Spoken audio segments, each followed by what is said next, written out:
ನಮಸ್ಕಾರ ಎಲ್ಲ ಆತ್ಮೀಯ ರೈತ ಬಾಂಧವರಿಗೂ. ನಾವು ಇವತ್ತು ನಮ್ಮ ಅಡಿಕೆ ತೋಟದಲ್ಲಿದ್ದೀವಿ. ಈ ಒಂದು ಅಡಿಕೆ ತೋಟ ಬಂದುಬಿಟ್ಟು ಮೆಲೆಬೆನ್ನೂರು ಹೋಬಳಿ ಒಂದು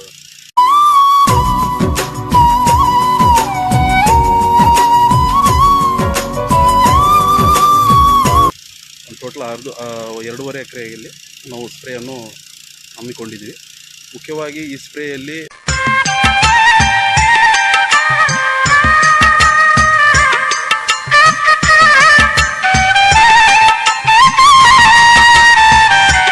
ಸ್ಪ್ರೇ ಮಾಡಿಸ್ತಾ ಇದ್ವಿ. ಈ ಒಂದು ಸ್ಪ್ರೇ ಪರ್ಪಸ್ ಏನಂದರೆ, ಎಸ್ಪೆಷಲಿ ಏನಾಗುತ್ತೆ ಅಂದರೆ ಅಡಿಕೆಯಲ್ಲಿ ಒಂದು ರಸ ಹೀರುವ ಕೀಟದ ಬಾಧೆ, ಮೈಟ್ಸ್ ಆಗಿರ್ಬೋದು, ಸುಡಿ ತಿನ್ನೆ ಆಗಿರ್ಬೋದು, ಮತ್ತು ಬೇರೆ ಬೇರೆ ಈಗ ಈ ಫಂಗಸ್ ಆಗಿರ್ಬೋದು, ಮತ್ತು ಈ ಏನು ಬೇಸಿಗೆ ಟೈಮಲ್ಲಿ ಏನು ಟೆಂಪ್ರೇಚರ್ ಅಧಿಕ ತಾಪಮಾನ ಒಂದು ರೈಸ್ ಆದಾಗ ಹಳ್ಳು ಡ್ರಾಪ್ ಆಗೋದು, ಮತ್ತು ಕಾಯಿ ಒಡ್ಕ ಬರೋದು, ಈ ಥರ ಒಂದು ಸಮಸ್ಯೆಯಿಂದ ನಾವು ಒಂದು ಅಡ್ವಾನ್ಸ್